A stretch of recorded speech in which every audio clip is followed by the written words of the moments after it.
Well, and I was going to say, I actually think that I was able to go as long as I was without seeing it within myself because of the pathways that I've chosen. So yes, fashion, because with fashion, I was all over the place with a million things going on in one moment, right? I was patterning something, cutting fabric, managing my website, responding to, social media inquiries, like all of these things all the time.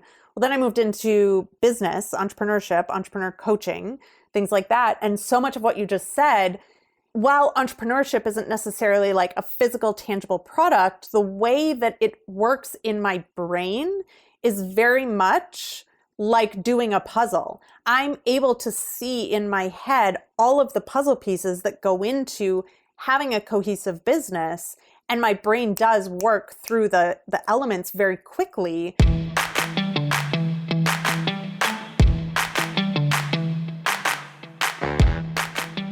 Hey boss, you're listening to ADHD-ish, formerly The Driven Woman Entrepreneur, the podcast for business owners with big ideas and busy brains, whether you have an official ADHD diagnosis or not.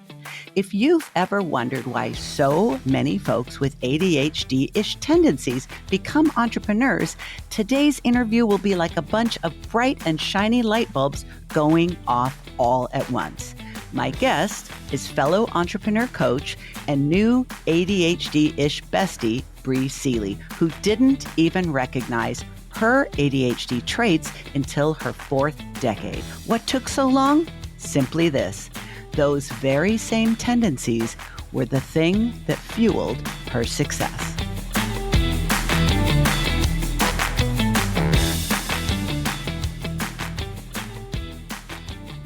We are here to unpack your ADHD-ish story. And I think it's a fascinating one. And I think it's one that so many people are really going to resonate with. It's also really accelerated the development of our friendship over these last few months. So why don't we roll back the clock just a little bit and start with how you first started to think of yourself as possibly ADHD just 6 months ago and what's happened since then.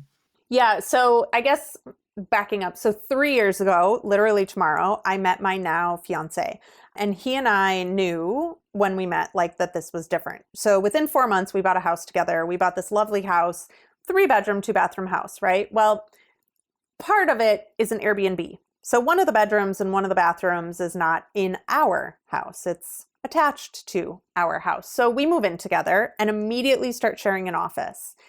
And that brings up a lot of, like, as someone who's worked as a solopreneur for 17, 18 years, I'm used to being with myself, right? But all of a sudden I'm thrust into the situation where I'm witnessing how another person is operating on a day-to-day basis. And over the course of, I guess it was March 2022, I guess up until maybe like the end of 2023, we were sharing an office, and I just started to witness, and you and I have talked about this, I witnessed that our brains operated differently. It wasn't that one was right or one was wrong. It was just like, oh, the way that I process and operate is not, I just assume that everyone did because that's how I operate, but it's actually not, like, people do not operate the way I operate. Mm. And so I started to get curious and be like, well, I'm distracted all day, every day. It's just how I roll. And like, I have to play music, usually like lo-fi or something like that, just to keep, I even sit on a yoga ball usually because those things keep that busy part of my brain busy. Mm-hmm. Well, I couldn't do that when in the office with Jordan because that would distract him. And he apparently is not always distracted. Well, that's interesting. If he's not always distracted, but I'm always distracted, like what is going on? And I don't know how I was led to it or even who recommended it or where it would have popped up, but I read this book called Scattered Minds by Gabor Mate. Mm-hmm. And I read it, and it was kind of the first time where I was like, oh my gosh, this makes so much sense. And that makes so much sense. And, he talks about all the things that kind of like lead to ADHD in a lot of people. And it's like coming from a broken home, check. Having an alcoholic parent, check. Having a parent with mental disabilities or, health situations, check. Like, I start going through all these things and I'm just like, oh, Well, maybe the way that my brain works is just different. And I've tried my whole life to conform myself into these other ways of being. And that's actually just not what works for me. So what if I started actually working with how I operate and finding solutions to operate better in the world rather than trying to force myself to be a certain way or work a certain way or fit myself into a certain box. So I know we'll get into this. I have not been tested. I'm not getting diagnosed. I'm not taking medication. I'm like none of those things. My whole thing is how can I know myself better to now that I have this information, how can I know myself better to develop systems and processes and, bumpers to like help me stay in my lane and be successful in it. I think you are one of the people I know, Bri, who's like a quintessential poster child for how to do ADHD without even knowing that's what you're doing. Because, I mean, some of the things I know about you, like you were an only child for 10 years. Your dad was distracted by alcohol and your mother was distracted by having multiple different jobs. So you had a lot of time to figure yourself out. You had a lot of time to learn how to manage yourself, to learn how to entertain yourself, to learn how to feed yourself, even to learn how to motivate yourself, occupy yourself. And I think for somebody who is born with a very smart mind, a very fast moving mind, and a boatload of curiosity, that's a real opportunity. Now, you could have gotten yourself into all manner of trouble and we'd be having a very different conversation. Actually, you'd probably be having a conversation with your probation officer instead of me. I think I tried to go down that pathway, and I love my mom so much. She very much let me know that that was not a pathway that was available to me, and that like I better get my, ish together and like figure it out. I love my mom so much. I say all the time, like, I wouldn't be here if it wasn't for her. And not from a like she gave birth to me way. I was going to think, yeah, obviously. Like she kept me on the straight and narrow and was like, this is the pathway you're venturing down. You are my daughter. Like, we are not going any other which way. I even said to her at one point, I don't think I want to go to college. And she laughed and she goes, oh, as if that's an option. And I was like, okay, then. Cool. Good to know. Which, so grateful. Literally, if I didn't have her, I would have ended up in the foster care system 100%. So I think it's so important to know what to be grateful for, because your circumstances early in life, my circumstances early in life, we could choose to indulge in a lot of self-pity and a lot of, poor me and who might I have been if my situation was different. But actually, your growing up experiences with a bright, curious girl who also had a very strong parental figure, you were able to indulge your curiosity. And while it's taken you more than 40 years to realize, I think I have ADHD, it didn't take you all that long to realize that you needed to do things your way. You did not want to conform to the norm. You did not want to take orders from other people. You did not want to build other people's empire, because you've been an entrepreneur for a lot longer than it's been cool and trendy.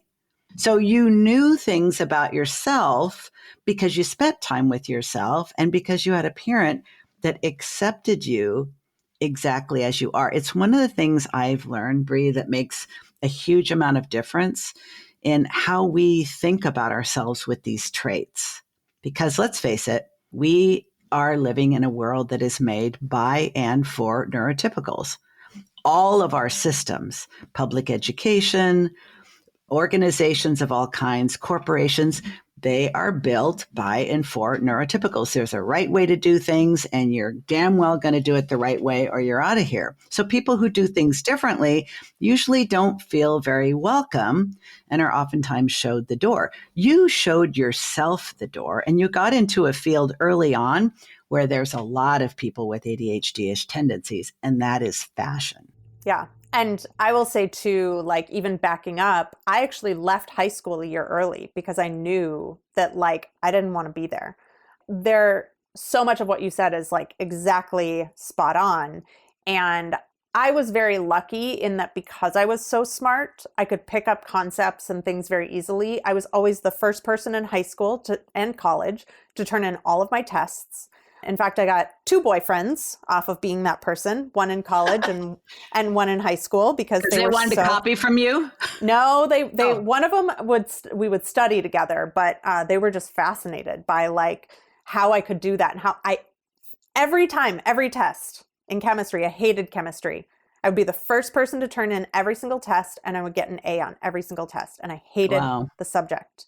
And so I was very lucky in that like I was able to kind of move through life at that clip. But it was more of like, I just did it because I had to do it, not because I wanted to or I cared to. And it was just like checking off a box, being like, whatever, I did the thing, I got the grade, now I can move on.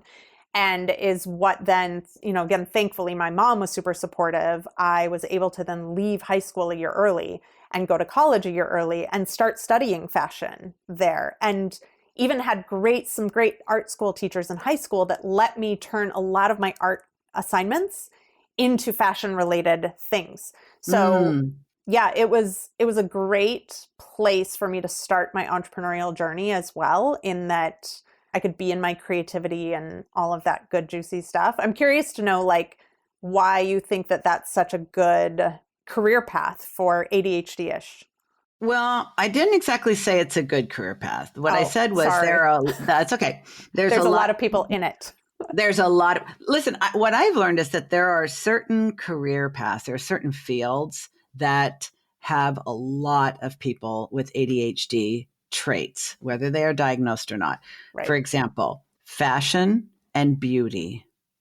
Anything that requires creativity and creating a tangible product that other people can see, because we tend to be very visual.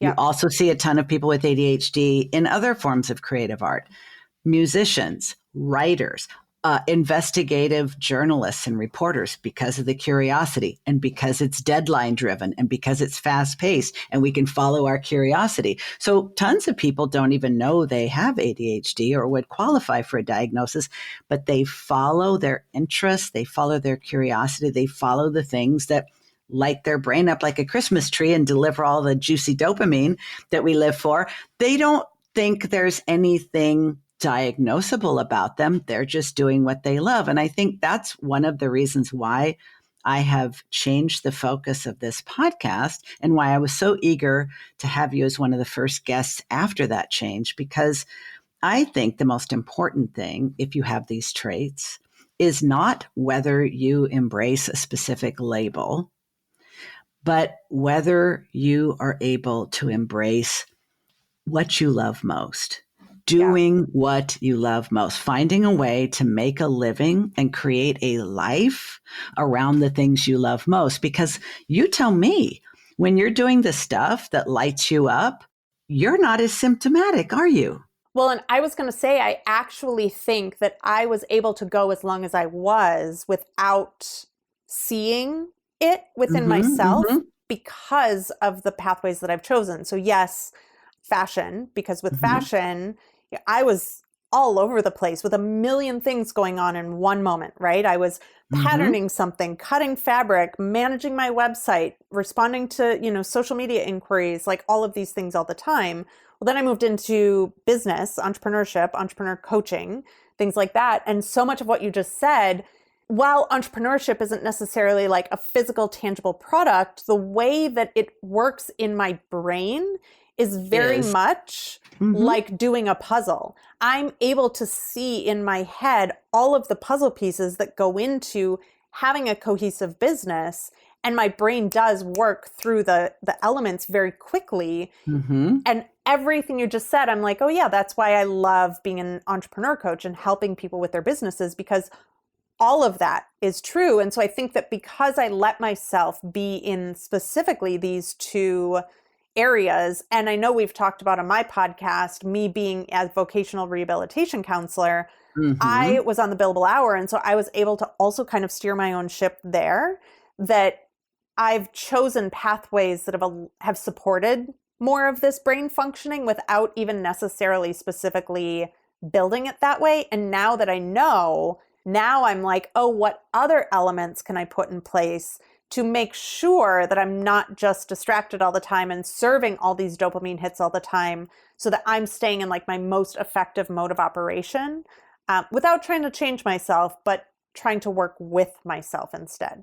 You are speaking to one of my core concepts in my coaching business, which is, well, it's two actually, what I call quick hits versus big wins. Like, it's all about the dopamine, baby. And we're going to get that dope wherever we can. I'll take a squirt. I'll take a cup. I'll take a, splash.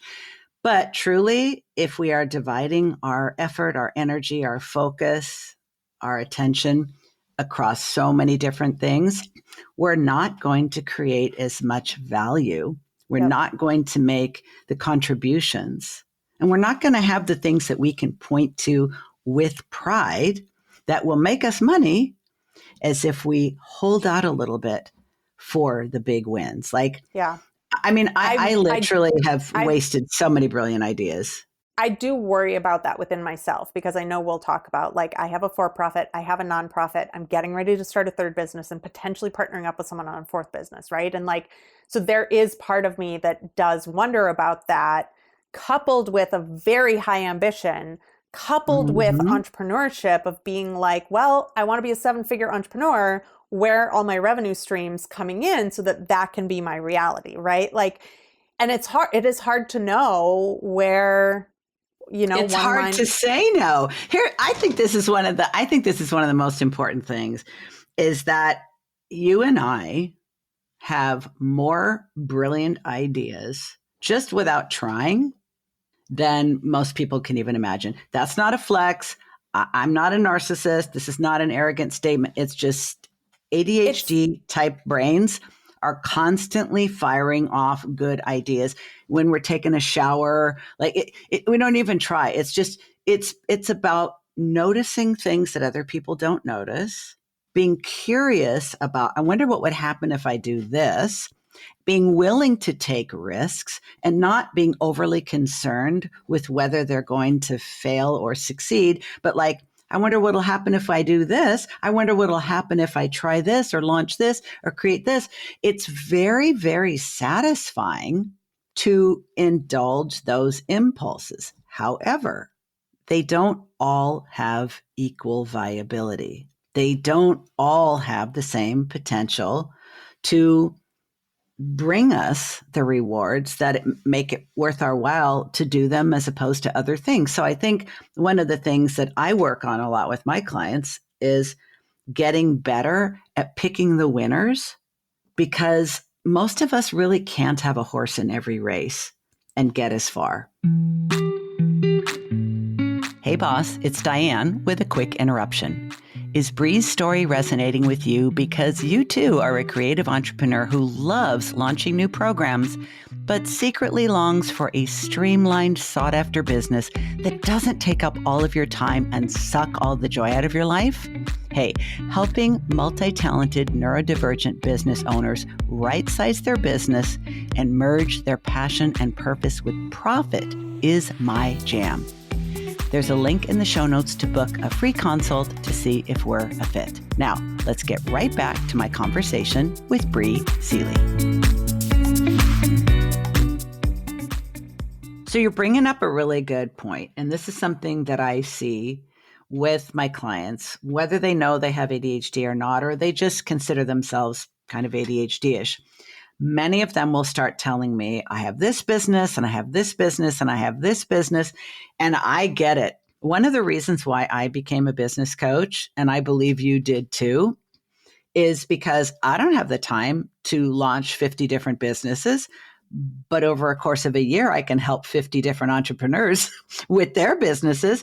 And I get a lot of satisfaction from that, because I can see the road ahead. I can see it, like you said, all the pieces and how they fit together. I can see what's going to work well for them and won't. So it's exciting and satisfying to me, because I can visualize their business success, even though I'm not in their business. And I think you do it for a lot of the same reasons. But you currently have two businesses, your primary business, your entrepreneurial coaching business, and you do things like retreats, and you also have a podcast, you have your nonprofit. Like, what itch, and I know you didn't know I was going to ask you this, so forgive me. What itch do you need to scratch to add two more businesses when your current businesses have room for growth and you have plans to grow them? Why do you need to have two more horses and two more races? Yeah, so I will tell you. So the one that's coming to me is photo booth business. And part of why I want to move forward with it is I have two events coming up in the next 60 days that I need a photo booth for. And I looked up the prices, and for me to rent it for my 3-hour reception plus my 3-hour welcoming party plus day 1 of the conference plus day 2 of the conference, I'm like, that's literally the cost of a photo booth. That is the cost of a photo booth. And then my brain, I sit down with a piece of paper in front of me, which this is how my brain works. I immediately am like, oh, no one's bought the URL for the SEO for this thing. Oh, there's 300 organic searches a month. And even if I could get 5% of those, that's a 5-figure a month business immediately. Oh, I can SEO for this. There's 20 different kinds of events that could happen. And I can have my assistant do that. I don't even have to do that myself, right? And she can do outreach for all the event planners in town and all of the, like, and so my brain, I literally mapped it all out and I was like, I can offload 90% of it and be bringing in 5 figures a month. Plus it's going to save me money in the long run for not having to rent one from someone else. So I think that that's, for me, part of the itch of that, honestly, is like, it makes sense. It's saving me money. And at the end of the day, it's like, why wouldn't I then also make money off of it? And so I don't know if it's necessarily like an itch I need scratched or just like, why wouldn't I do that thing that makes sense? This is where I will 100% admit, and I think I admitted this to you last week, is like, I very much like follow instincts and signs and doors opening, and I'm very spiritual and universal and all of these things. And, you know, I don't believe that there are any mistakes, and I do my best to not live with regrets. And all of that being said, I have wondered recently if starting the nonprofit last year was not a good idea.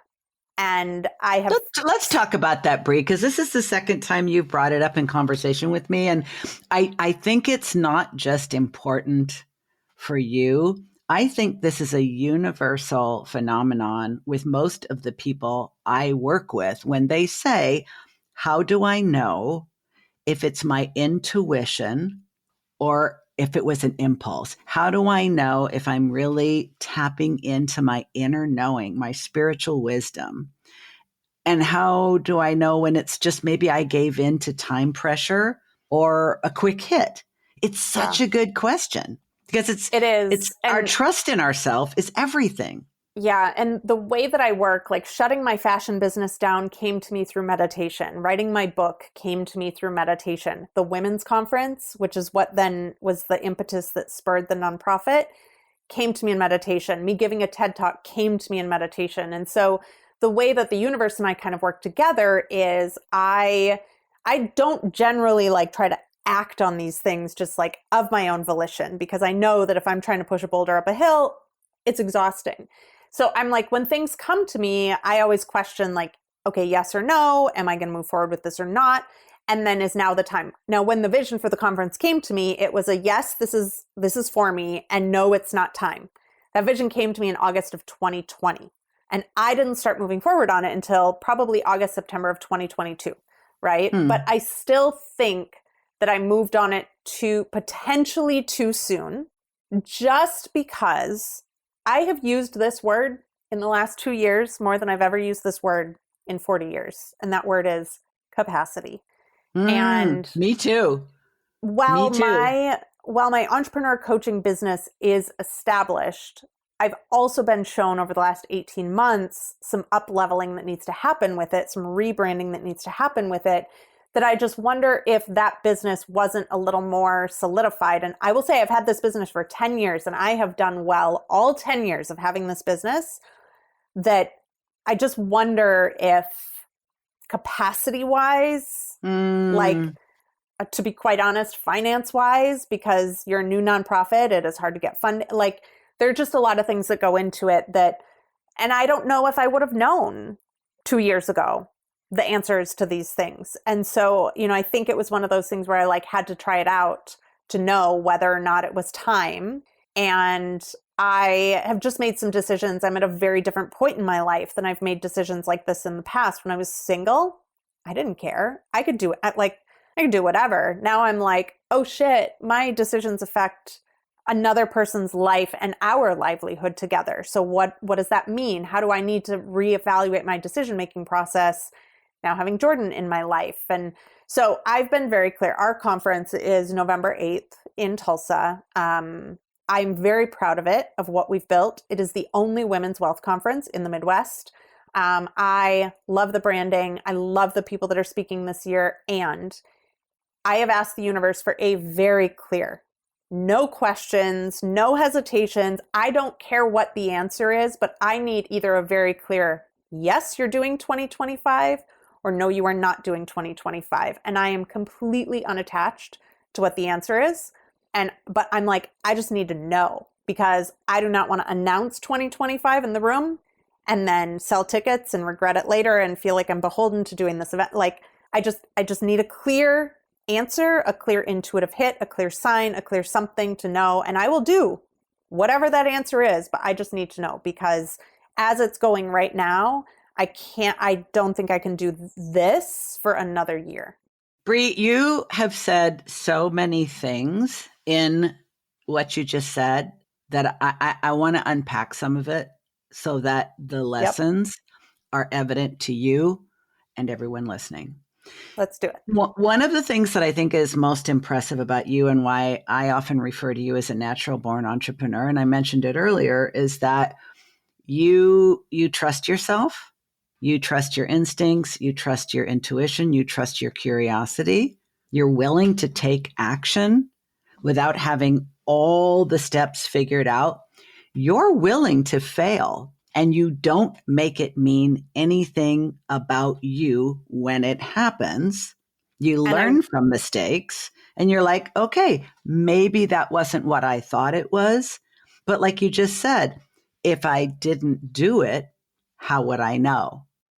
I will tell you, the reason that I'm able to not let failure affect me is because when I shut down my fashion business, I had 9 months of pointing fingers at myself and calling myself a failure and, really shaming myself and putting a lot of, I had 9 months of unpacking a lot of old shit that had I not done that work and gotten to the point where I was like, oh, I didn't fail, I literally was no longer aligned with it and just needed to move forward, right? Had I not done that 10 years ago, I would not be here right now being willing to be like, I don't care what the answer is. I just can't feel like this every day for the next year. So for anyone listening, this was so not like a flip of a switch. This was 9 months of very hard internal labor to get to the point where I don't care about failure any longer. You did the work. You did the work to reach that point of equanimity. Something, because we both meditate and we've had a number of conversations about the value of that. Like, you understand that you are not your thoughts. You understand that you don't need to be attached to any particular outcome, because attachment is the source of suffering. Yep. So, but you also don't want to create expectations in other people that you're unable to fulfill, because you actually give a shit about the people who pay attention to you, who follow you, who learn from you, who are mentored by you. So you don't want to announce something and then go, oh, changed my mind. One of the things that I think can come from having this type of brain wiring is because we can be impulsive. We can just say, well, I just feel like it. It just sounds like a good idea to me. I really didn't think it through, but it sounded fun. And then when it didn't work out, we feel shame. So we either blame it on someone else, we make up a story about why it happened, or we just try to move on and escape the evidence and hope no one finds out.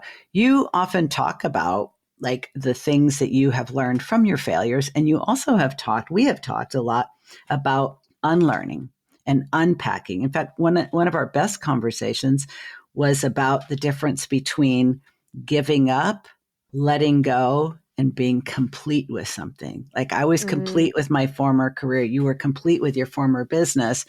And I think this can be really challenging for somebody who's ADHD-ish because so many times we try things and we're not successful because we didn't think it through. We entered into it impulsively.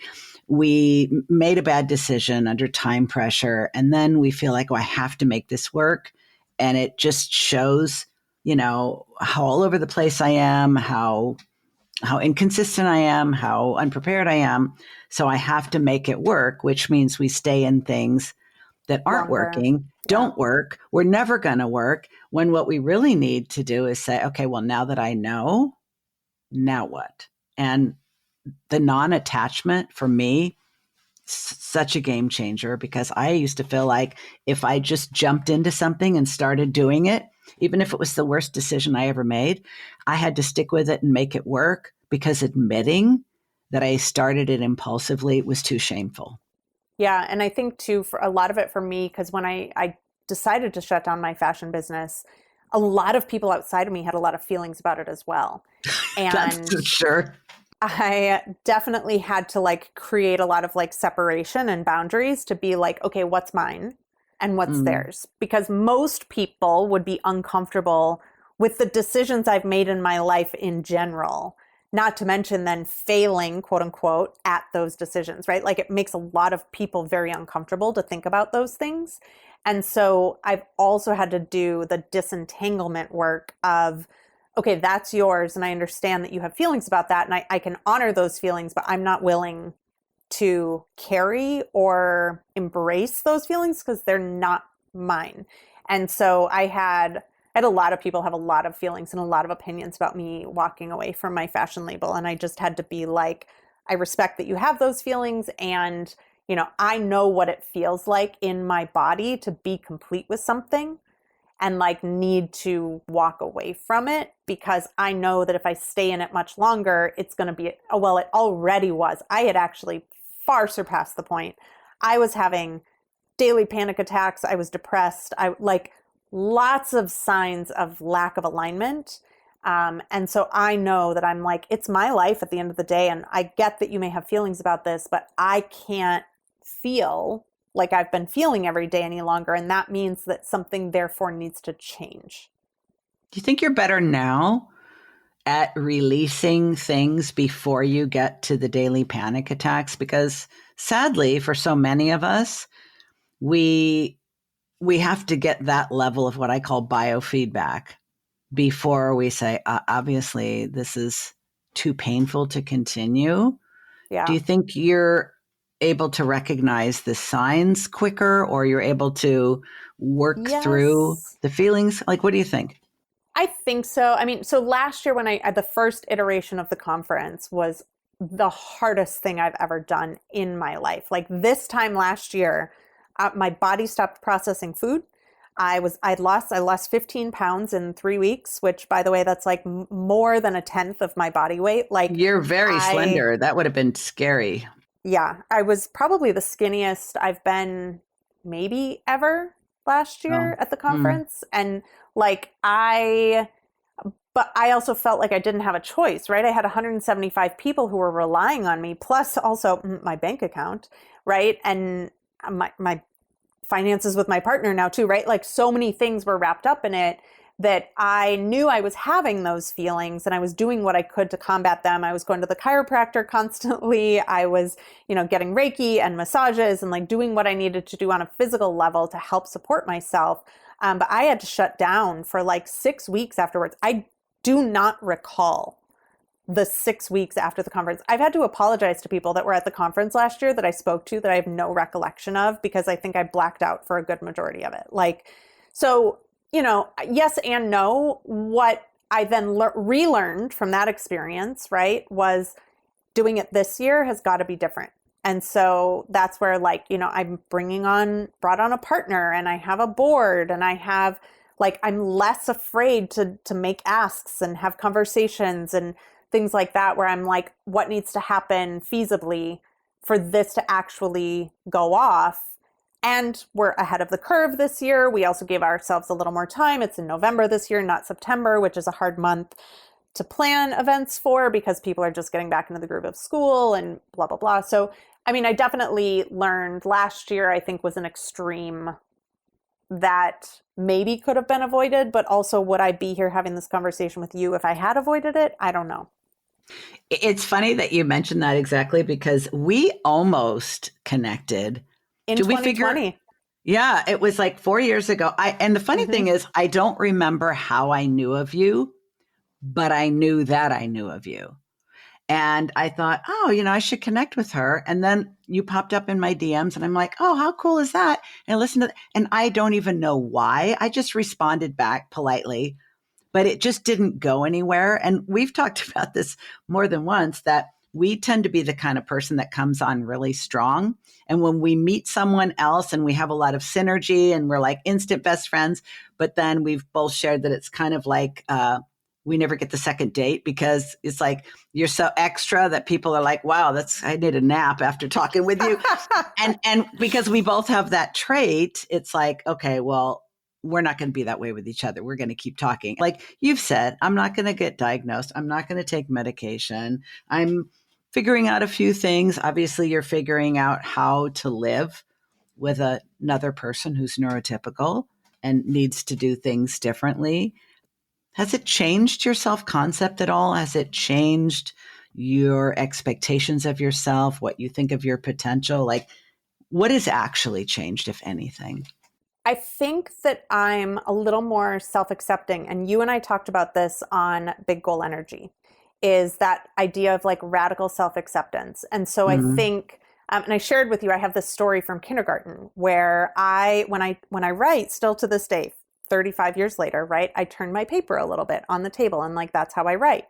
And my kindergarten teacher would turn it back and I would turn it again. I would tilt it again and she would turn it back to be square and I would tilt it again. So she finally taped it down to be square on the thing. And I think that for most of my life, whether it was conscious or not, there's been this understanding that I am different.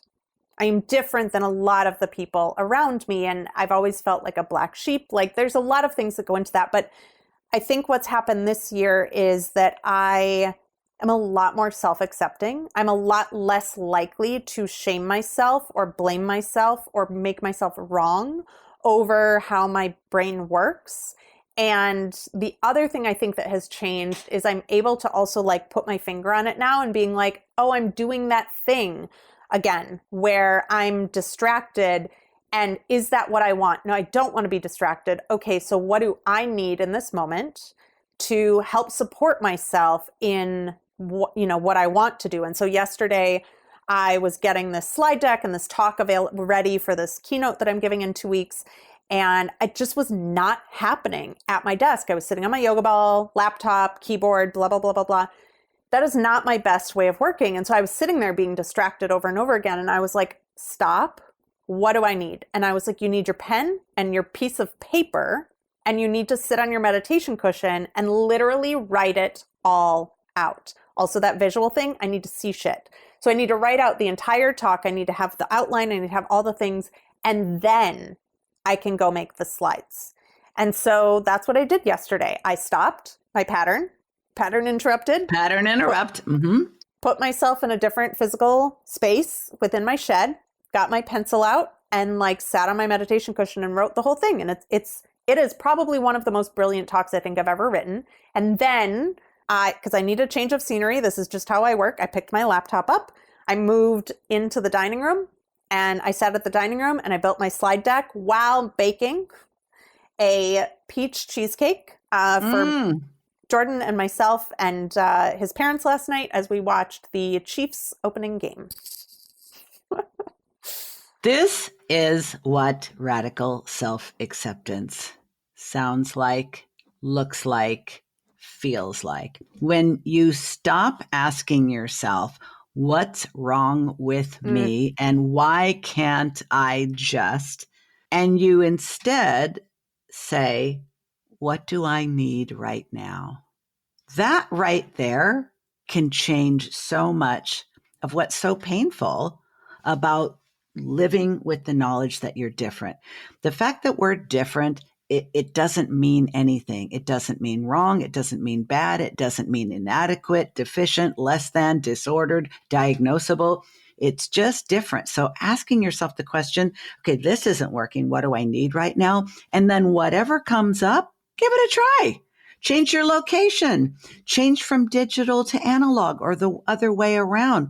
Stop, take a break, come back to it later, not double down, push through, force yourself, or channel your inner teacher's voice. Well, if you could just pay attention. And I think here's what the difference between those two things has given me. When I did do those things and be like, what's wrong with me? Why can't I just get this done? Why am I procrastinating? Blah, blah, blah, blah, blah. I would shut down. Like I would have to then like be on the couch watching Netflix for a day or 2 days or 3 days. Now, because I'm not fighting against myself so much, I'm not exerting all that energy just in conflict with myself.